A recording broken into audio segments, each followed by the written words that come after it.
مسلمان تاجر د دروغو د قسمون نه ځان لرې ساتي، بلکې د ډیرو قسمون نه ځان لرې ساتي. دا قسم که حلال وي که نه، خو ته پې خپل مال مه خرڅوه. حدیث کې راځي، ګوره رسول صلی الله علیه وسلم یو خو د دروغو قسم خوري، هغه قسمونه هم خوري، د دروغو هم خوري، د ده خو ګناه ډیره ده.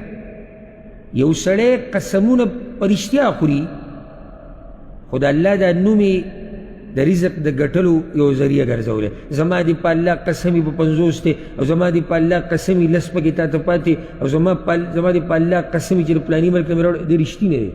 خو ګوره د الله په نوم باندې دی دا مالونه خرڅوي را خرڅوي. حدیث کې سره صحیح بخاري صحیح مسلم کې دی، الحلف منفقة للسلعة ممحقة للبركة. وی قسم سره مال خرڅیږي، رسول الله صلی الله علیه وسلم وی، خو قسم برکت ختموي.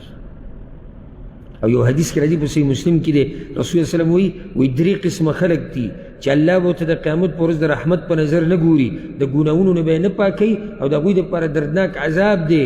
صحابه کرام وی یا رسول الله من هم قد خابوا وخسروا، دا خو ډېر تاوانیان دي، څوک دي؟ رسول الله صلی الله علیه وسلم ورته وی المسبل، چې پیسې په ځان پسې راکاږي، والمنان، چا سره چې ښه وکړي او بیا اثباتي، دریم والمنفق سلعته بالحلف الكاذب، او د دروغو په قسمونو سره خپل مال خرڅوي، دته به د قیامت په ورځ الله نه ګوري، نه به یې د ګناهونو نه پاکوي، او د دپاره درناک عذاب دی.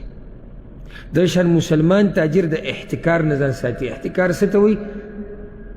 مال بندول په ګودامونو کې پټول،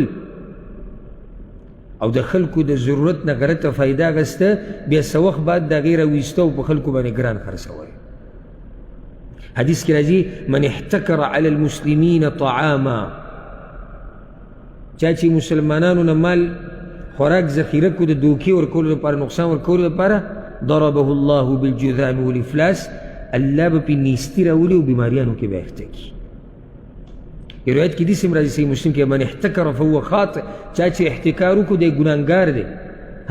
مال په ګودامونو کې ایښوده چې عام بازار کې شتي، هر څه شتي، هغه څه خبره نه ده، موږ هغه خبره نه کوو، خو مال ذخیره کول په دې نیت چې دا ختمېدو والا دی، او زه به بیا راوباسمه په 100 دی، زه به په 100 خرڅوم، د دې نه منع راغلې ده. دا د مسلمان تاجر خوی نه دی.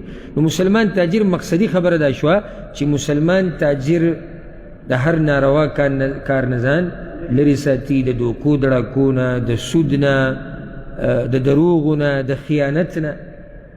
دا یو څو صفات او خویونه چې دا د مسلمان تاجر سره تعلق ساتي، او بعض به کې پاتې شوي وي، خو دغه اهم دي. الله رب العزت په موږ کې دا خویونه او دا صفات راولي، والله دې موږ د حرامونه لرې وساتي. هذا والله أعلم، وصلى الله وسلم على نبينا محمد.